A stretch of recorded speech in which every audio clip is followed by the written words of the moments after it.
I'm going to, for the next, I hope, around 45 minutes, actually, not an hour. We'll have time for a response, or we'll see what. Just go over very clear information of what Israel is dealing with, what the reality is on the ground as far as we're concerned, what our perspective of things is. I'm going to touch on certain topics that I think you're not aware of. Talk about the Iranian threat, the influence on everyday Israeli life. We're going to talk about violence in the Arab world as it relates to Israel. Just touch a bit on the perspective of Israel compared to the Arab Spring, or should be called actually the Arab Fall or Nuclear Fall, or whatever you want to call it. But touch on that, touch on the situation of the civilians within Iran, not the government, but really what the people are dealing with, and how their life looks. And we're going to do this in a very orderly fashion. So we're going to start within Israel, then talk about the countries, the Arab Spring in general, and then circle around the country talking about our enemies, finishing with Iran. And then I'm going to give you a few pointers at the end of what you can really do, similar to what Dan was speaking about and some of the things you've heard, just really relating or addressing you with practical and clear points of where you're going to get information, what you should do, how you should look at things, perspective, opinions, ideas, and so on and so forth. And a lot of this it's all coming from a place of providing you with what we feel, what we understand, and especially the body of Messiah in Israel is feeling and experiencing on a daily basis. And just to give 2 minutes about who I am and what I'm doing here, the Jerusalem Institute of Justice is and this is not a dirty word in Israel, we're a legal and a political organization, meaning we use the political system to further God's cause. And we use the legal system to further God's cause. And our vision really is, in a nutshell, is really to promote and restore biblical justice to the state of Israel. And we do this in a very strategic manner. We we find an injustice in Israeli society, be it Holocaust survivors, immigrants, prostitutes and human trafficking victims, lone soldiers, a variety of populations that are suffering for many different reasons. One, because they've inflicted themselves with their situation. Two, because the government is treating them or mistreating them. The bureaucracy doesn't recognize their unique circumstances, and so on and so forth. And we'll take that situation and really try to identify how we can truly influence on a long-lasting basis, improve their situation and predicament, and bring them from a place of suffering to a place of happiness or a better situation. And that's the way we combine. We become experts on Supreme Court appeals in Israel. I don't think there's we work closely with a law firm. I don't think there's a single legal entity in the country that has as many Supreme Court victories. We do a lot of work with the Messianic Jewish community in Israel, specifically just because they're the victims of a lot of badgering and just not cool behavior on behalf of the Ministry of Interior. I don't want to use the word persecution just because there's not violence involved, but there is, we don't receive, for the most part, the correct treatment that we deserve according to the Israeli law. And I myself am I don't know if Dan mentioned this, I'm a Messianic Jew. I am the son of a Messianic Jewish father and Messianic Jewish mother, both who came to faith in their 20s back in the late 70s, early 80s, when most of the believers in Israel came to faith. That's basically the leadership generation in the country came to faith during those years. Just 2 minutes about my vision and what motivates me in life. I said we really work hard to promote justice in the state of Israel. We look for the things that are unjust and evil and try to uproot them, and go against them, change the situation so they don't exist anymore. And most of these things don't receive a response within the first 6 months. Many times not through the first even 6 years. They take a lot of planning and persistence, perseverance, and very painstaking work, a lot of which you can't report, you can't write about, you can't explain what you're doing. It just takes years of educating and working and talking and building relationships to reach that point. And I just wanted to share a verse, and I really like the verse that the verses we were hearing before. This is one of the verses that leads me in my personal life. And the reason is I am a very strong believer in God's plan to restore justice to the state of Israel. And I believe in that not because I live in the state of Israel. I believe because it's promised in the Word of God. And the reason it's promised in the Word of God is very clear. God has promised that after the judgment on the people of Israel, He will restore His justice to the people of Israel as an example to the nations of the world. And we're not there yet at all. I mean, we are scrutinized and criticized a lot internationally, a lot of which is not fair, but that's not the point. The point is we're not a righteous nation yet, but we're working towards that. And we believe that that is going to happen, like in any case in the past and throughout history, through a remnant of believers in the country of Israel. And I'm going to read 2 verses from the book of Isaiah chapter 1. It's verses 26 and 27, and just to make sure I'm not fooling you, you can follow it in your own Bibles. It says these things in again, Isaiah chapter 1, verses 26 and 27. It says, I will restore your leaders as in the days of old, your rulers as at the beginning. Afterward, you will be called the city of righteousness, the faithful city. Zion will be delivered with justice, her penitent ones with righteousness. And what basically means is that an unjust kingdom, this is not a spiritual notion, this is a very practical, very real, very physical and carnal situation. This unjust kingdom will become a just kingdom. Now today it's not called kingdom, it's called state, and the king is actually a prime minister, a president, and the rulers are still rulers. They just have different names. They're ministers in the government, and the judges are judges. They're the real judges in the real courthouses in the real Jerusalem. And that is what the Bible talks about. Just so we're all, talking about the same game, same rules. God is not talking about something in the spiritual. He's talking about something practical happening in a real place with real people, truly, really in every possible way, restoring His justice in people, which means the judges will rule according to God's law, and the rulers of the nation, the appointed rulers, will rule according to God's ethical commandments, according to the guidelines of His heart, not the heart of man or flesh. That's what the Bible promises us, and that's really more than anything what motivates me on a day-to-day basis is really seeing that restored in the state of Israel. And through that, the state of Israel becoming really a beacon of light, and this is not by choice, this is by God's grace for the people of Israel to be an example for what God's work can do in a people, what God's work can do in a real state, how it can transform a people. It's happened in the past, it's going to happen again. Transform a real people into God's image, and other people in the world will be able to really rally around that image, that beacon of truth and righteousness and godliness, and follow that. That is our vision. I really get excited about that and moved about that. And I just want to say before we really hit the hard topics, we have a booth over there. I was surprised actually we got it in the mail from our people in the U.S. It's really big. But if you want to sign up to our newsletter later on and hear about our work and how you can get involved, receive a lot of information, which I'll share slightly about later, we're really involved in academic research about justice and righteousness and human rights around the world, and especially in the Arab world. We have a lot of materials on that, a lot of materials on how you can advocate for the state of Israel from a really factual basis, and we'll touch on that. Then come see us at the booth after this message or throughout the day. We're selling some stuff, some really cool and inspired worship CDs from Israel. You can sign up for our newsletter or just come and talk. So we are going to talk about Israel's neighbors, the people around us, the people amongst us, mostly speaking about the enemies more than the friends, because we don't really have many friends, as I can tell you've noticed. So we're going to start within the state of Israel. Unlike most countries in the world, we really have a large presence of enemies within our country. Some of them are open enemies. Some of them just live in a conflict of interest with their, the ethnic background and their religious background, and we'll touch on that. One, the Gaza Strip, just to give you a very brief background. 2005, what happened? The disengagement, which is what I was looking for. We left the Gaza Strip.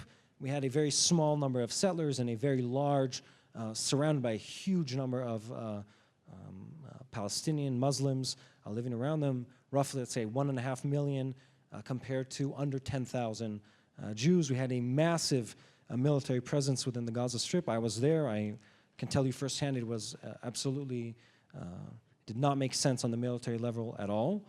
So we left the Gaza Strip. Shortly after, the Hamas government won the elections in the national, this is very important, in the national Palestinian elections, not the Gaza Strip elections. Hamas actually, till this day, is the winner of the Palestinian elections. So Abu Mazen, Mahmoud Abbas, the leader of the Palestinian Authority, is not the elected leader of the Palestinian people. He is the loser of their elective system, just so we all know this. The Hamas won the elections, in the general elections, and they won the majority. And after which, I'm not going to go into the entire history, PLO, the PA, Palestinian Authority, formerly known as the PLO, Palestinian Liberation Organization, founded by Yasser Arafat, no longer exists in the Gaza Strip for many reasons, predominantly the fact that they were disgustingly corrupt. They stole from their people for many, many years, and their people overthrew them. They did not want anything to do with them anymore. More than anything, that is the reason. So today, the Gaza Strip is dominated, is governed by the Hamas, which has instilled Sharia law, or a version of Sharia law, Muslim law, within the Gaza Strip. There's a large number of terrorist activity.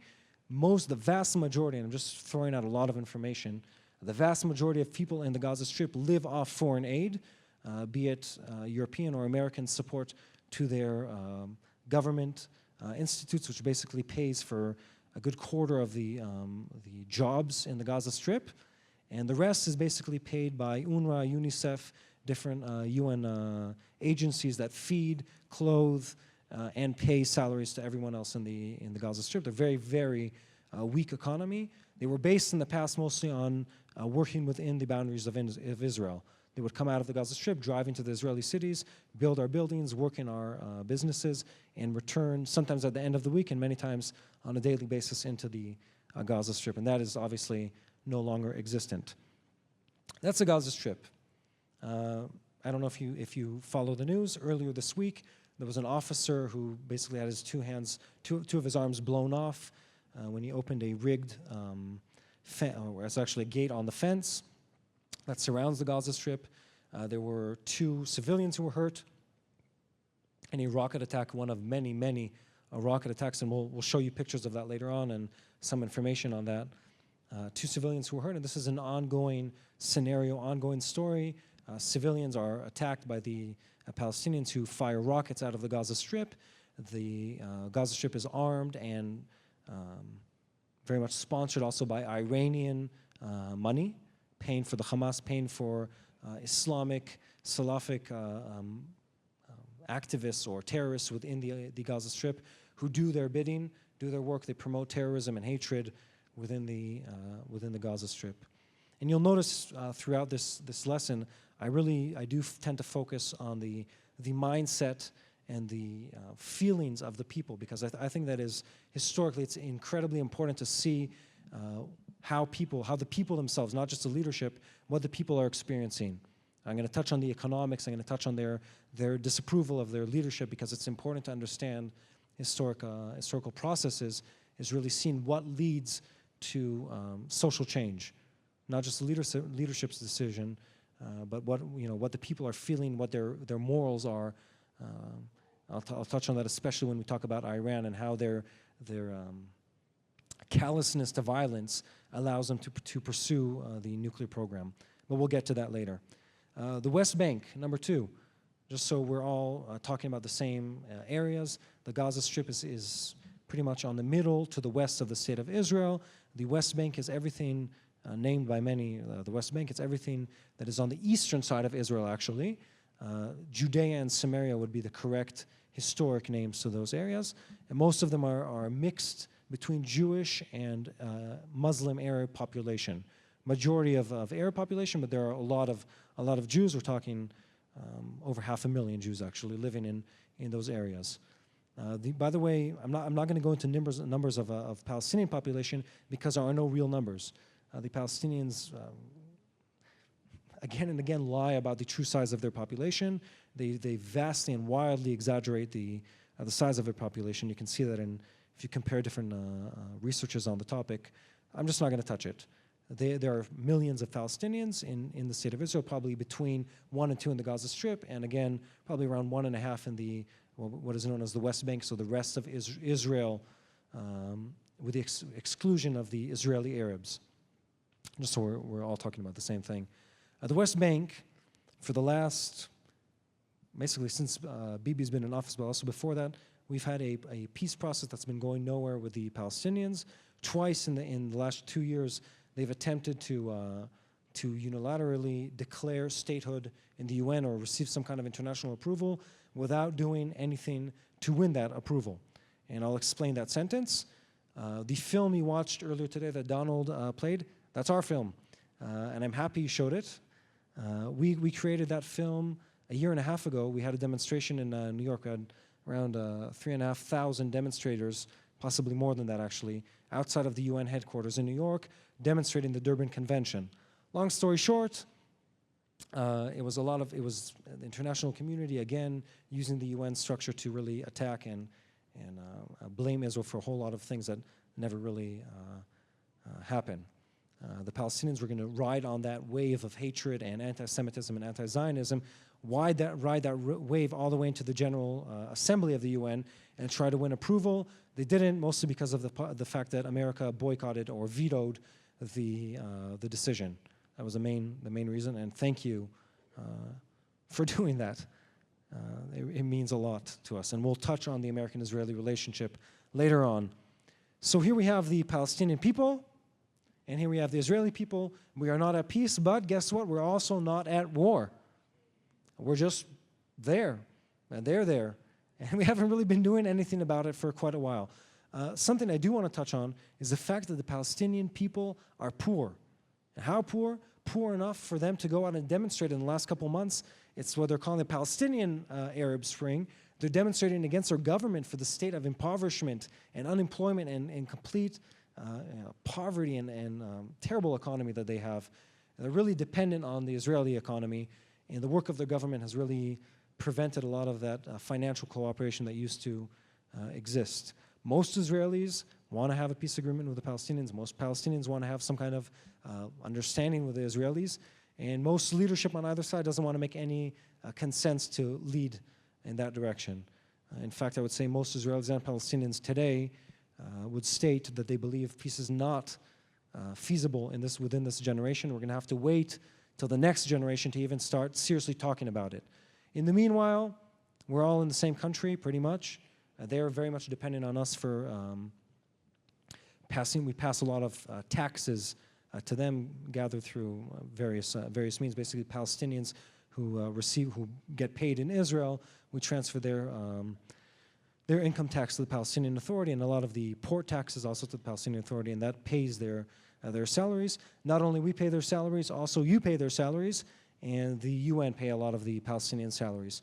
So much so that all it takes is for the US to say for 1 month, we're not passing any money, and they're unable to make payroll, which has happened every month in the last 2 months. They've been unable to make the full payroll on time within the Palestinian Authority.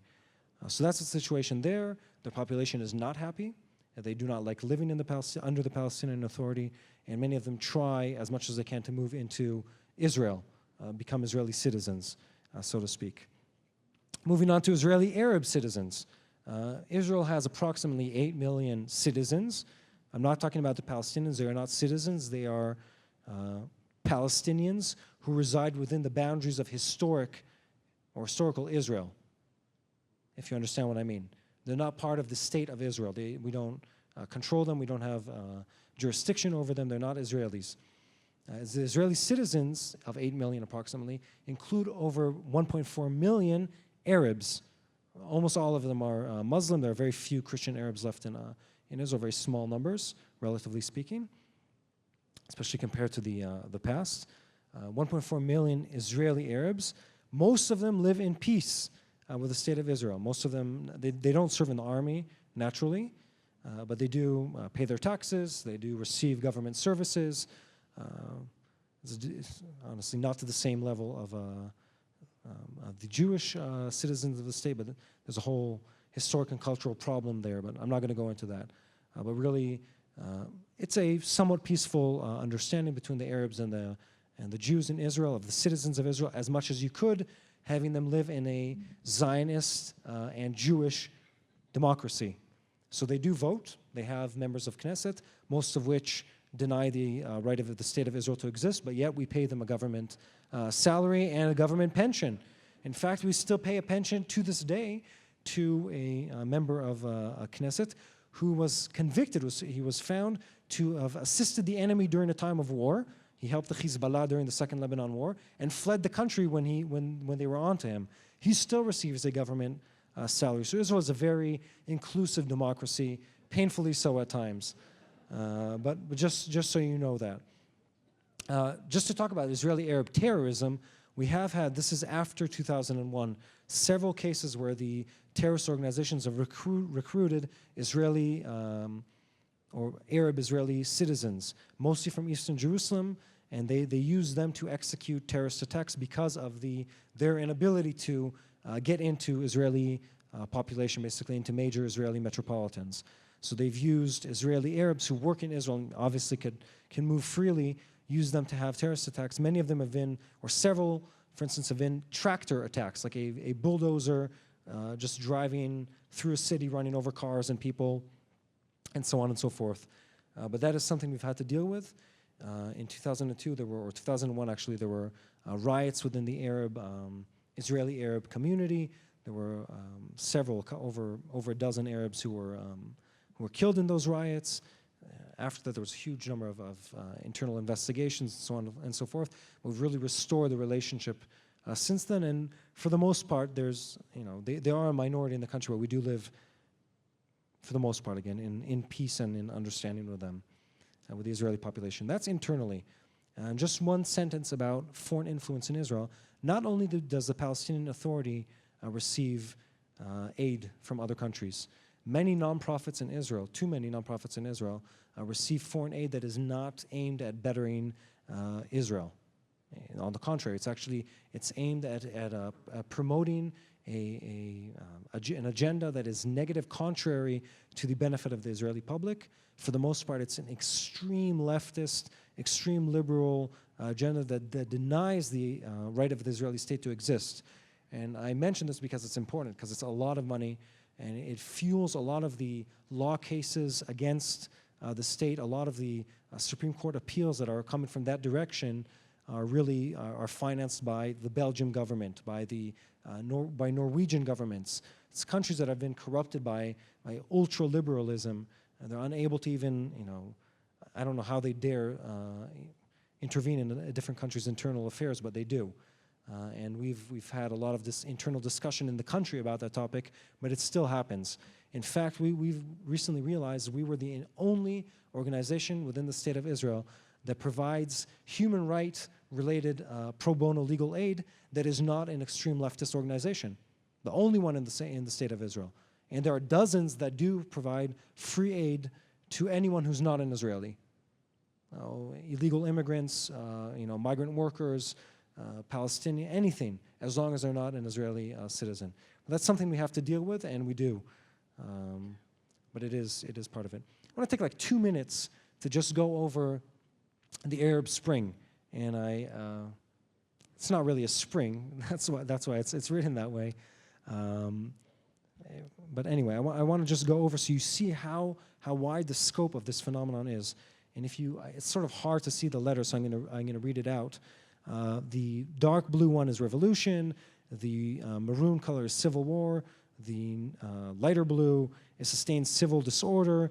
The light blue is protests and governmental change. The orange is major protests. Minor protests is the cream color, and gray is protests outside the Arab world. And you'll notice something.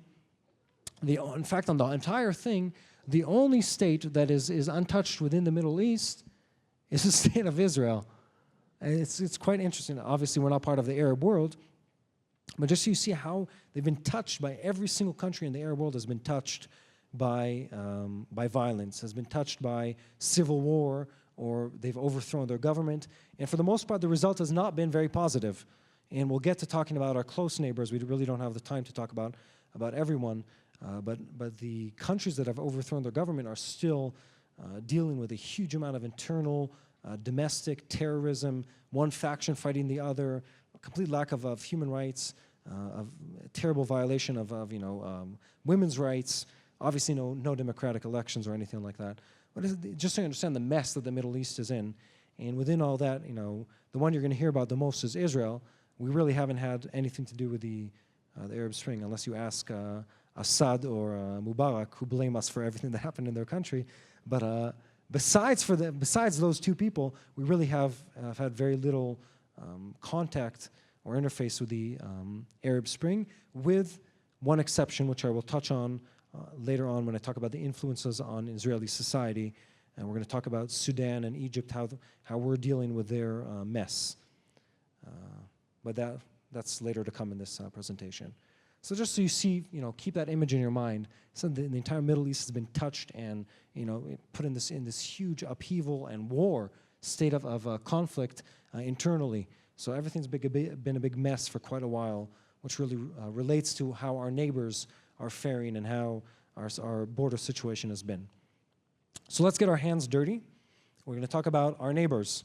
We're just going to do the circuit around the state of Israel, starting from the north and doing, counterclockwise, coming around. And then I'm going to point out a few phenomenons or ongoing systematic diseases within the Arab world. I think this is information that is important for you as Americans to be aware of. For instance, we're going to touch the question of violence in the Arab world and how the media completely ignores, you heard about this yesterday, ignore the ongoing massacres, genocides, and civil wars going on in all these Arab countries that no one ever hears about, and no one does anything about. I mean, we say this, and I'm actually happy it's this way. All it takes is for one Arab child to be injured in Israel, and you in America will hear about it in CNN. You could have 150 people shot, executed, gang style in the street of some city in Syria. You're never going to hear about it. You could have people I'm just giving you the comparison because I want you to keep this in mind. We're not just talking about Israel, we're talking about what's happening in the Middle East. And when I'm going to wrap everything up and relate to how you can take part in this, this is what's important, is understanding the relativity of the information that you receive, or I should say the inaccuracy of the information that is sent out and projected around the world. So let's start with Lebanon. Lebanon is a small state. It is on the coast of the Mediterranean. It does not have a stable government. The southern half of the country is controlled by the Hezbollah, which is a terrorist organization, which obviously engages mostly in terrorism. Hezbollah in turn, Lebanon as a government has been controlled historically for the last basically 50 years, has had a huge amount of Syrian influence on their government, so much so that the Syrians probably killed their previous prime minister or their, whatever he was, president. I'm not sure I can't remember what their system is, but they to the point where they assassinate and kidnap people on the streets of Lebanon. There's a lot of relationship there. There's a very strong connection that goes from east to west throughout those countries. Basically, it's Iran into Syria into Lebanon. So basically, Lebanon is the third one downwind from Iran, but they still receive a lot of Iranian influence and support and training to the point where their officers are trained and equipped in Iran. They fly from southern Lebanon to Iran. They receive training there, and so on and so forth. That's Lebanon. The Hezbollah, as usual, every summer they threaten to wage war against the state of Israel, as has happened many times in the past. They are armed to the teeth. They are very militant. They're ready to sacrifice their lives in the cause of destroying the state of Israel, and they're heavily funded by their brothers in Iran. Anyway, that's reality. We deal with that on an ongoing basis, but it's always in our almost most immediate enemy in our neighborhood is really the Lebanese, or it's actually the Hezbollah. They're the ones who are most trigger happy, most equipped, and most set on immediately going to war. And we know, by the way, when we run the scenarios of what happens with Iran, the Hezbollah attack in Israel is always number one on that list. You always know that's going to happen. You always know you're going to have a wave of terrorism coming out of the Gaza Strip and Hezbollah when Iran is trying to get involved in the Middle East, especially in Israel. That's Lebanon. Egypt. Egypt recently disposed of their leader-elect of the last many years, Mubarak. They've had enough with him. They put him in prison, so on and so forth. And they went to elections, and guess who was chosen surprisingly was the Muslim Brotherhood. But the country, which was very much a military dictatorship till now, is still controlled to some extent by the military regime, which are maintaining a balance of power, or sort of a power struggle with the elected Muslim Brotherhood government in the country. That's one thing. How does that relate to Israel? It's interesting to find out that we're really suffering because of that situation. The reason is, has anyone here heard about our refugee problem in Israel? Sudanese, Eritrean refugees in the state of Israel? Well, guess where they're coming from? Egypt. And why are they coming from Egypt? They're coming from Egypt because they fled their countries, or many of them left seeking work. But what's happening to them on the way, because of the lack of government in Egypt, is that the vast majority of these people are being kidnapped, tortured, and held ransom in the Sinai Peninsula, which, for those of you who don't know, is the connecting piece of land between proper Egypt and the state of Israel. They kidnap them, the Bedouins, and this is all done with the full knowledge and control of the Egyptian government. They're kidnapped, they're held ransom for tens of thousands of dollars. Many of them are murdered, raped continuously, and then they flee into Israel, the ones who at least make it alive. After their families back in their country of origin have paid huge ransoms to free them from captivity. This is something, by the way, that extensively appears in the last TIPS report, if any of you are familiar with it. It's the Department of State's report called Trafficking in Persons, American Department of State. And this is extensively discussed. They actually had a whole panel on this topic, talking about why the Egyptians are doing nothing to stop this atrocity taking place under their land. And interestingly, on the Israeli link of it, they're saying, well, we have a peace agreement with Israel, which is true. And we're not allowed to enter more military forces into the Sinai Peninsula, which is true. What they emit from that statement is that Israel has several times said, please bring your army in so you can take care of this problem. Because we do not feel comfortable with the fact that you have people tortured right across the border from us. People are being shot and murdered, and even the Egyptian soldiers are shooting automatic weapons, shooting the people as they try to cross into the state of Israel. And I'm not going to, we'll get to the Israeli part of that later on, but this is the biggest problem with Egypt right now. We're at the moment not fearing them throwing away or trashing the peace agreement. They don't really have an interest to, and the reason is called the US dollar. They receive extensive financial support from the US government as a result of the peace agreement with Israel. You all know this, right? That every American foreign policy is always accompanied by the American foreign support, foreign aid. And we'll touch how that involves Israel later on. But the Egyptians, too, are the recipients of extensive, several $1 billion a year of American aid. Most of it goes, by the way, to the Egyptian army, selling them equipment. It's sort of, we give them money, or the Americans give them money so they can buy American products, such as tanks, helicopters, guns, helmets, and socks, whatever. Whatever they want to buy. That's Egypt. Next one in line, Jordan. And now, just to give you the background, Jordan is another one, and we'll talk about the minorities, another one of the minority-ruled countries in the Middle East, which are a result of basically the British notions of leadership, of minority rule from, a century ago that are still leaving their mark on the Middle East. So the Jordanians are ruled by a small minority. This minority is named the Hashemite family, or now known as the royal Hashemite family. Actually, a Bedouin tribe named the Hashemites, they're in control of part of the countries of the Middle East.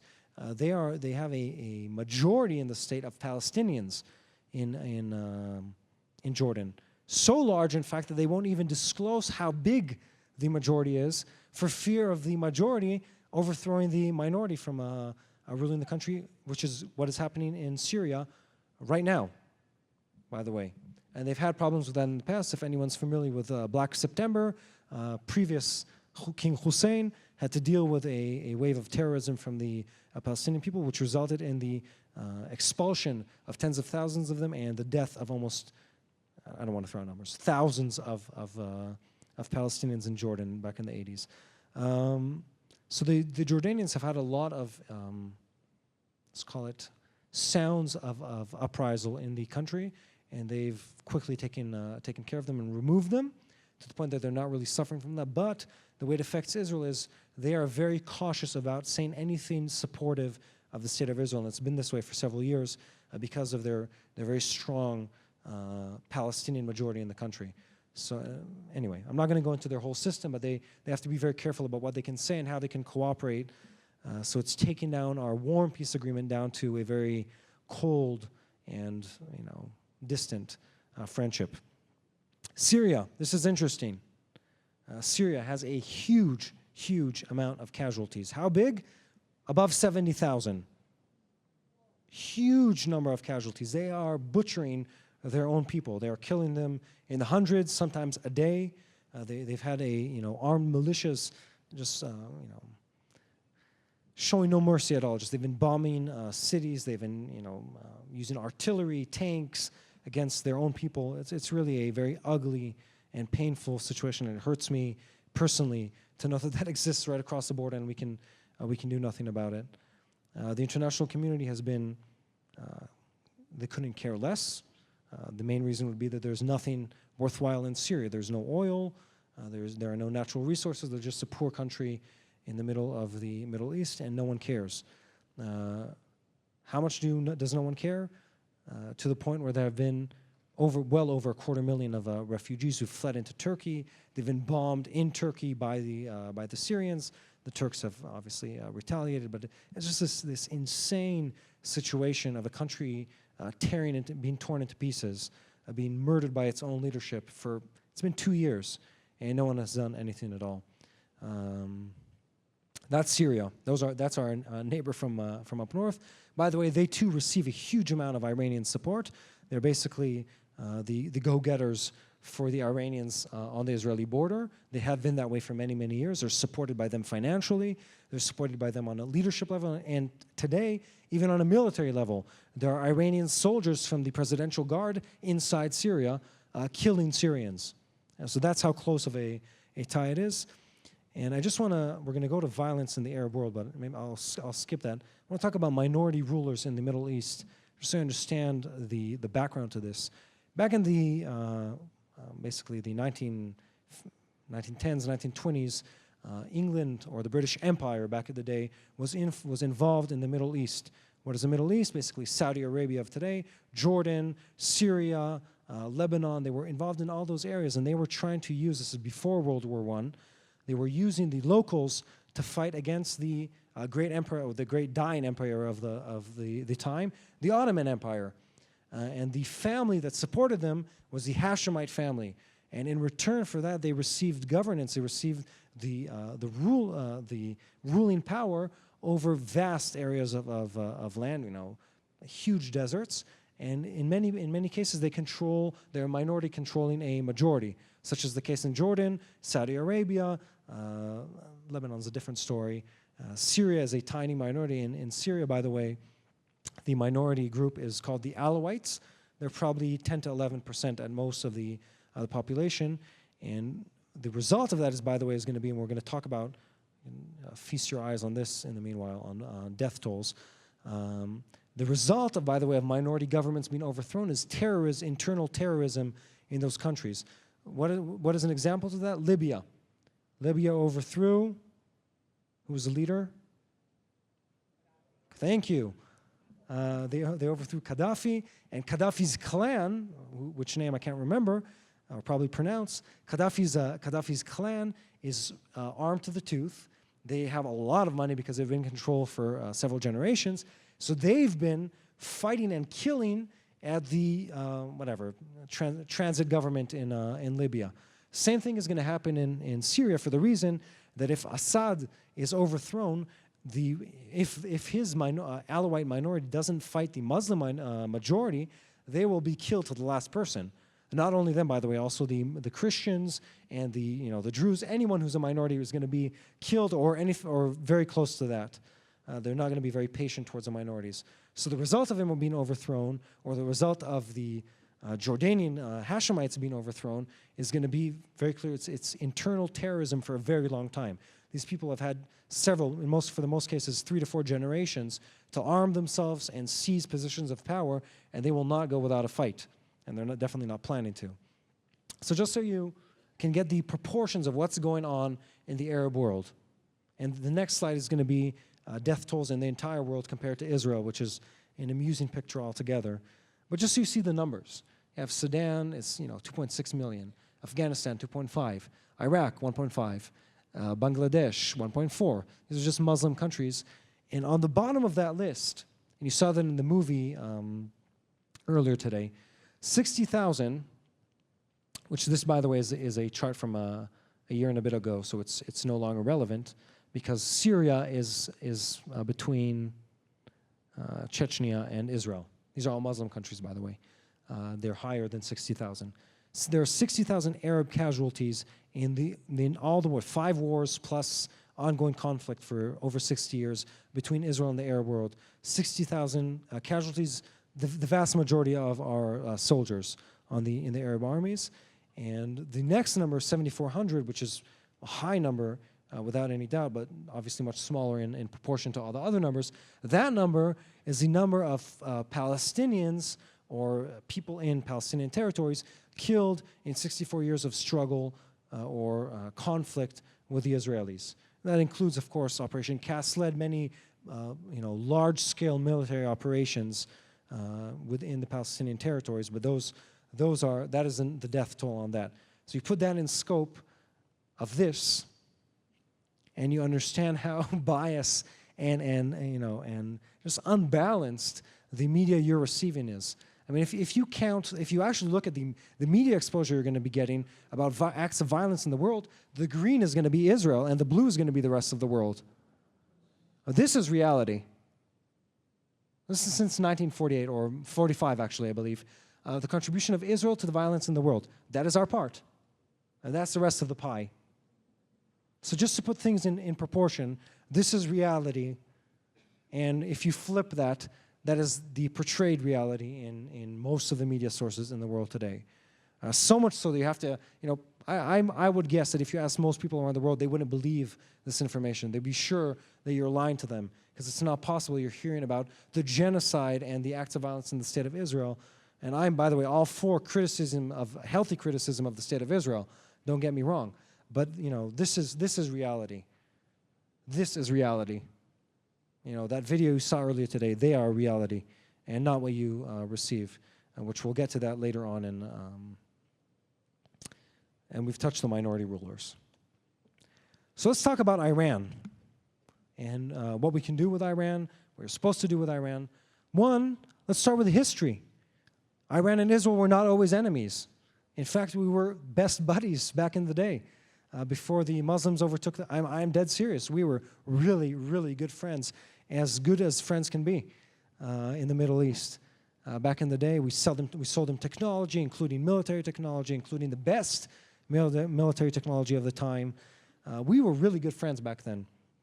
So just in the past, things weren't always this grim in our relationship. Now here's something that's very relevant for you. Many Americans often ask me, I meet quite a lot of English-speaking or American groups, when will Israel attack Iran? And my response is, how do you believe it's possible that Israel will attack Iran without American support? And I don't know if you understand the scale of powers in the Middle East. Israel is a small country. We have been successful so far in beating our enemies at a high price in many cases, but we're a small country.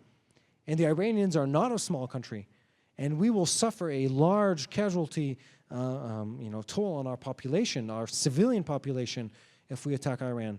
Not only that, I say, is As I say, the American and Israeli relationship goes way past Obama and Bibi not being friends. You know? I'm not going to go into the American politics, but you know, it is way more complicated than on the leadership level. In fact, historically speaking, people overestimate the power of the relationship of leaders. Most of the government work does not happen on the level of, you know, number one to number one. It happens on level 30-something to whatever. It's on the professional level that the real work takes place. And America and Israel have a long-lasting covenant, financially speaking, on the defense level, even emotionally. There is a very strong bond between the American people and the Israeli people, and that still exists in the American government. It has not gone away. And that is something we need to keep in mind. And not to mention, of course, the love that Israel receives from the very strong Christian caucus within American society, which is totally pro-Israeli and influences the American governing system in a way that we are very thankful for. There's a lot of power and impact behind that love of Israel in American society. So we shouldn't forget about that. We shouldn't forget about the fact that America in 2010 gave Israel more than $3.2 billion worth of military gear, of cash in hand. Not forget the fact that last year they just bought us fighter planes. Did you know that? Obama bought us fighter planes. Do you know that? He knows it, believe me. He knows.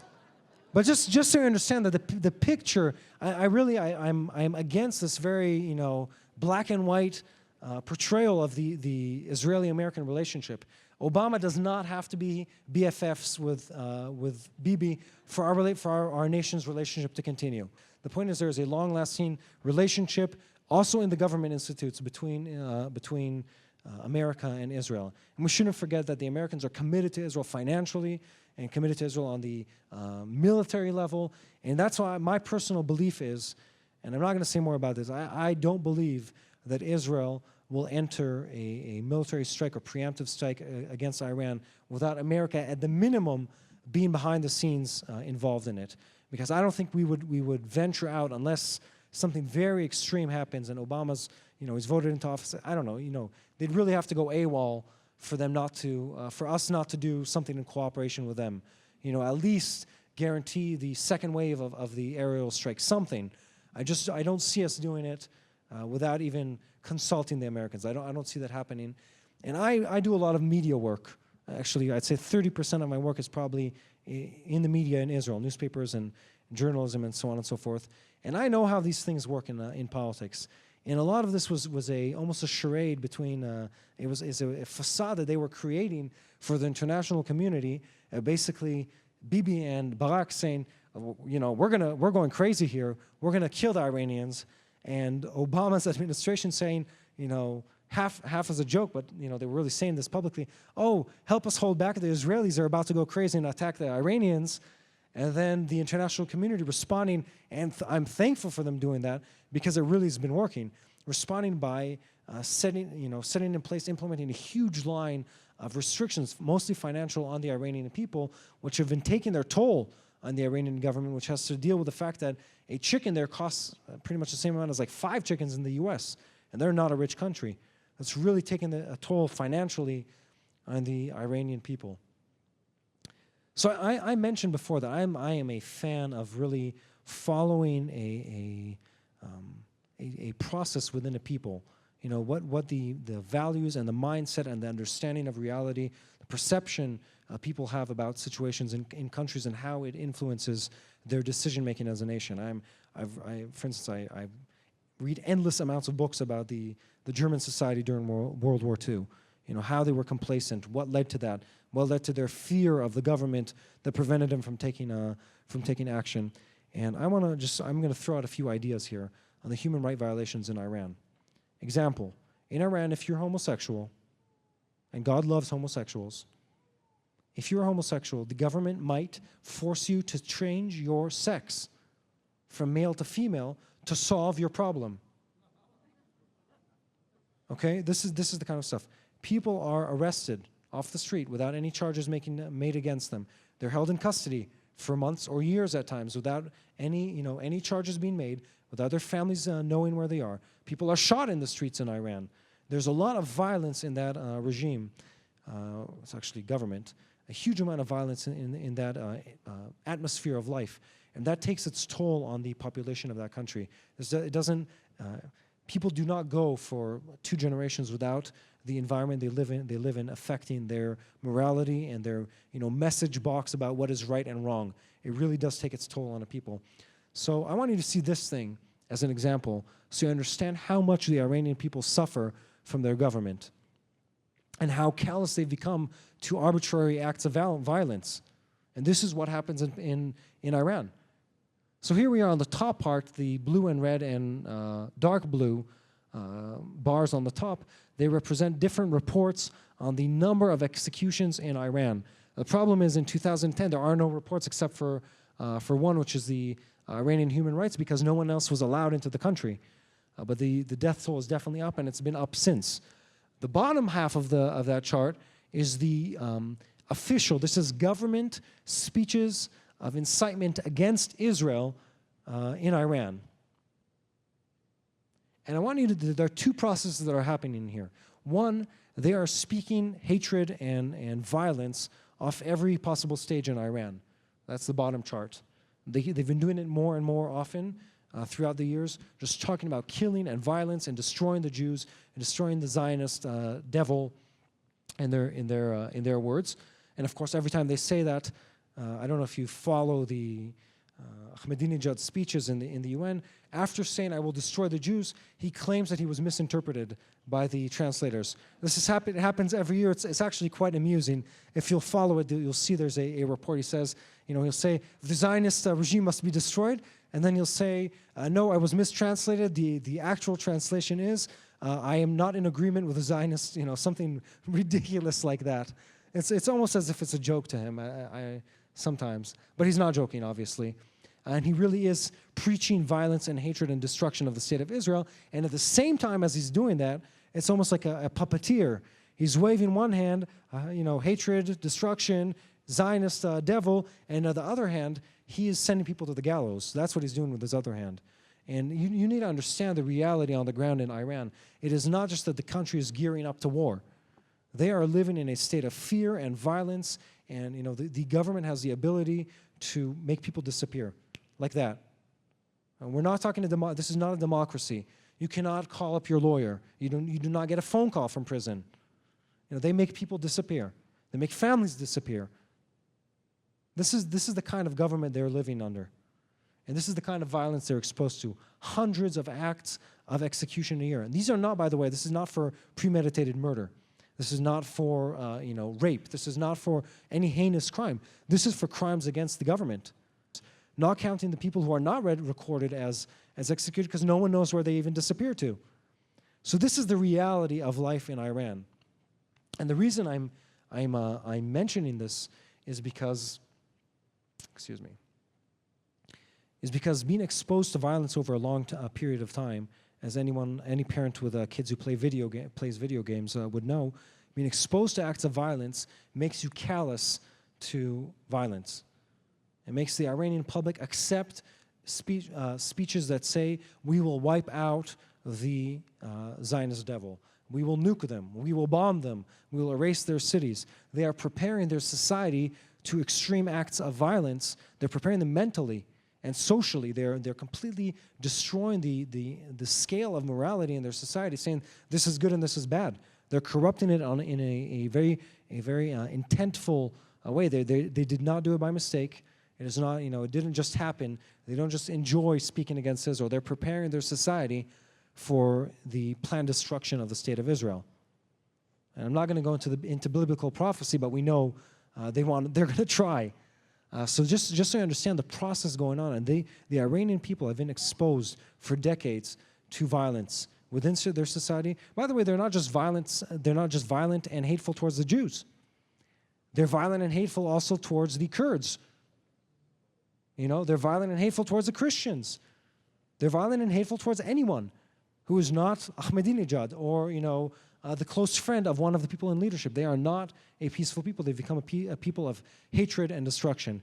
and that is setting up that attack, that act of aggression towards the people of Israel. And just to go back to the American and Israeli relationship, behind the scenes, I truly believe this. There's a deep understanding of what the boundaries are and where we will be supported. And but I do believe that we might end up in a situation of a war with Iran. The reason is Iran doesn't really care about what the U.S. or Israel are going to do. They're set on violence, and they're not going to stop, I believe at least, till they reach that final destination.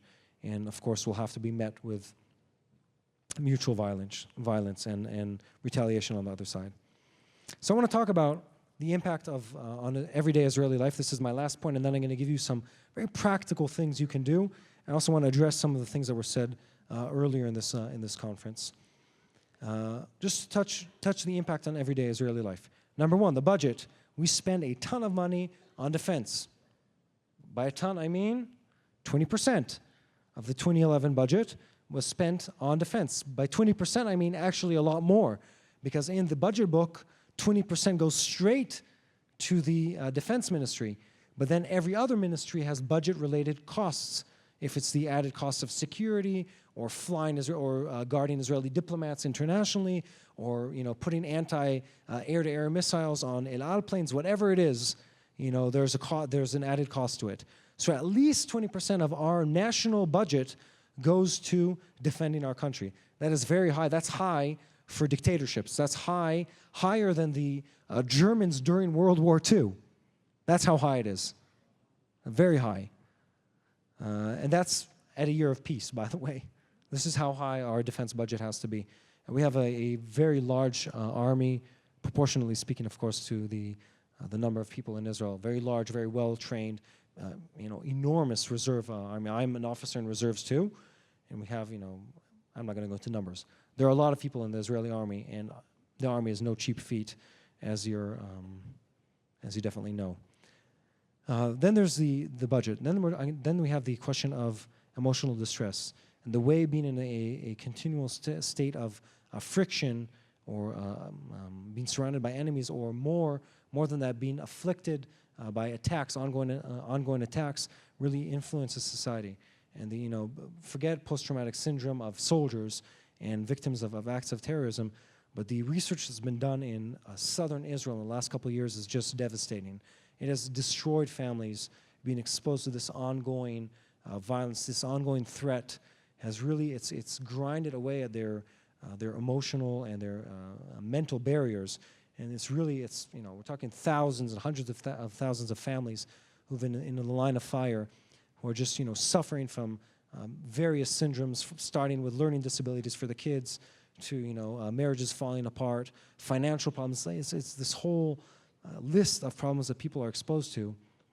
And just so you see the map on the left, the blue is the Gaza Strip, and all the areas around it are the different missiles. And I believe the range of the missiles they have now is even larger than that. The city on Israel is a very small country, by the way. You'll see Ashdod is the 5th largest city in Israel.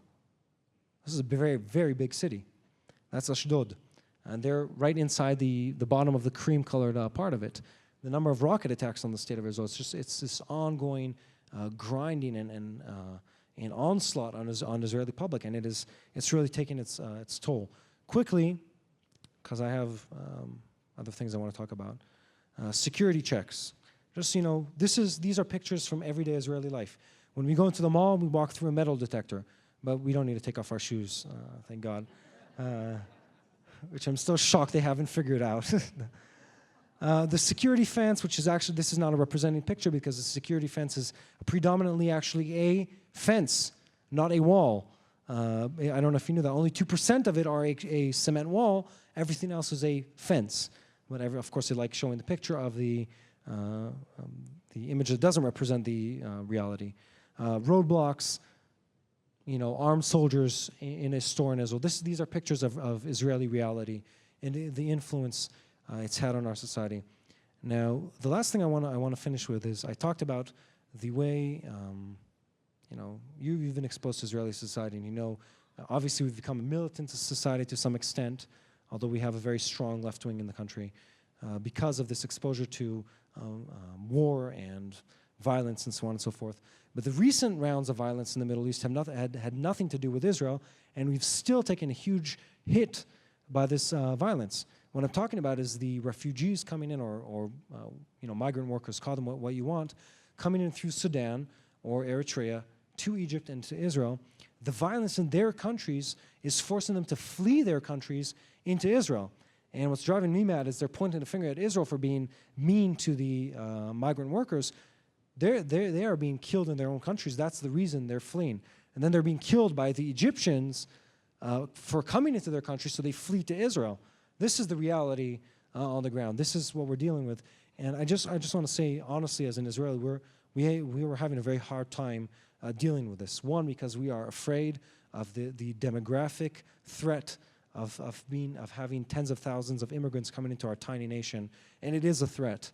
They're Muslim. They're not planning on contributing to our economy or society anytime soon, generally speaking, at least. And it's a very, very big problem for our society, and we've responded at times, and it's shameful as a country. We've responded in xenophobia and being hateful towards the foreigners in our country. We haven't done very well. It's really taken a toll on Israeli society dealing with this demographic threat, which is the direct result of violence in the Arab world. This is how things really work.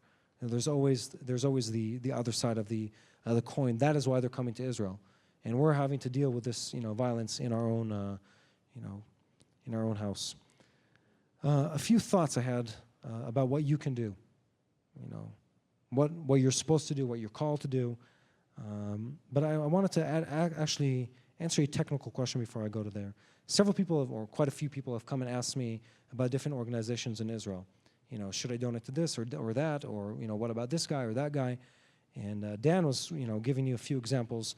The Utterbacks, by the way, work right across the street from us, and we cooperate with them at times with lone soldiers and helping lone soldiers in Israel. Here's something you can do practically if you want to examine different organizations in the country of Israel. Look up their financials. Both in Israel and in America, nonprofit organizations are forced by law to disclose their financial information. And I'm going to add a comment to that is, what you're looking for is not necessarily the smallest overhead. Poor organizations are not necessarily the best organizations. What you're looking for is the projects matching the set goal. For instance, if our goal, JIJ, is the Jerusalem Institute of Justice, is to promote justice, we do this through legal work, you would expect to find a sizable amount of money, and you would find it going to pay lawyers' fees, because you have to promote legal work. That's the kind of stuff I'm talking about. So you don't ask me. There are a lot of people working in Israel, and it is not my business if they're doing a good job or not. It's the Lord's business, and it's going to be their business in front of the Lord. But if you want to choose, if you want to be good stewards of what's been invested in you, in your hands, look up their financials. And if they haven't advertised them, email them and say, if you're planning on giving X% of your income in a year to some organization, ask them for their financials, and they should disclose them. And I know in America there are several organizations that will basically give a stamp of approval to a nonprofit or an NGO and say, these guys are actually doing a good job with the money that's in their hands. And there are different criteria that you can look at, but you can look at the financials.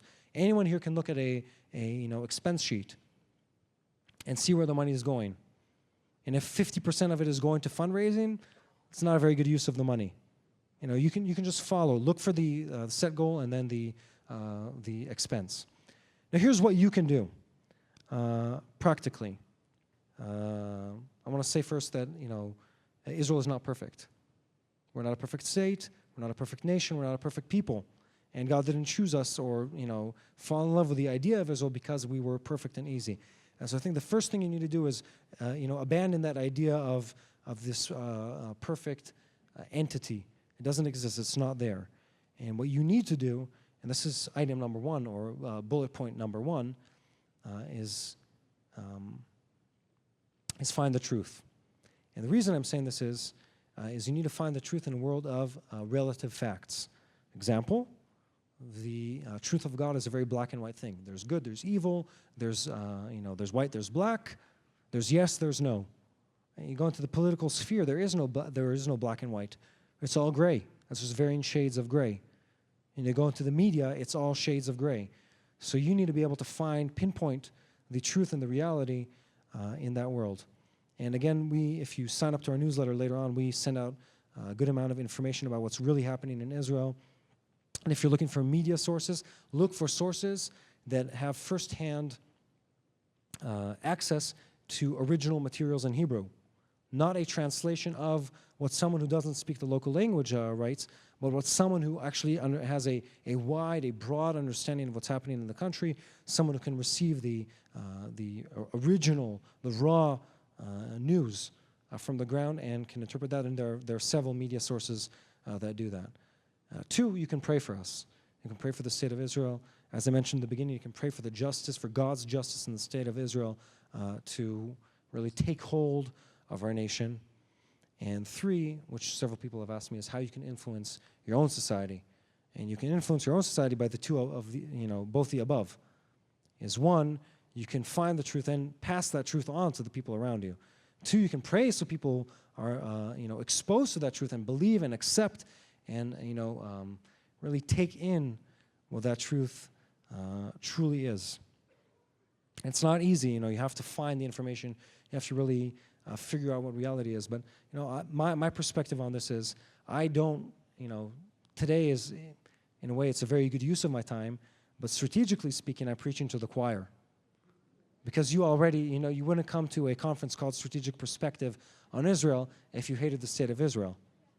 You would be in a different conference called, Israel, the apartheid state, or, something like that, or the genocide of the Palestinian people. Now, that's where you would be. So you already know about this. My mission in life, in general, is persuading, bringing truthful information, balanced information to people who don't, are not swayed to one way or another, are in the middle. They have, this half opinion. I feel this way about, this fact. So if they'll be exposed to the truth, they might be swayed to the right direction. That's the majority of society, by the way. It's not a minority. That's the vast majority of society. Has a very raw and childish almost opinion about most things in life. Politics, economics, definitely the idea of Israel. It's this very simplistic idea, they're good, they're bad, and nothing beyond that. So you really have to bring forth the complex and the complicated, clear message. I've taken enough of your time. If you have questions, I'll be there for the rest of the conference at our big blue booth. You can come and just chat, talk, whatever you want. Let's stand up and pray. And I've thrown out a lot of information, but the gist of everything is holding on to God's truth and holding on to the message of justice and restoring biblical justice in Israel, and then how you fit into that message. And I'm going to lead us in a simple prayer, and you can agree, I would love if you would agree with that prayer and try to implement it in your life. So, Abba, we come before you and we ask for your grace, first of all. We thank you for your promise and your kindness and your never-ending, your eternal promises for the people of Israel and for the state of Israel. And we ask that you would give everyone in this room, including myself, a deeper understanding of what your truth is, a deeper understanding of what your reality is, and a wisdom and a discernment to find the facts, to send out those facts, to influence and impact society in a very deep and long-lasting way. And I ask you also give us the courage to challenge people speaking lies, speaking partial truths. You give us the bravery to really stand up for what is right and true and restore God's image of justice and truth and kindness and love into this world, especially as it relates to the state of Israel. In the name of Yeshua, amen. Amen. Thank you for your time.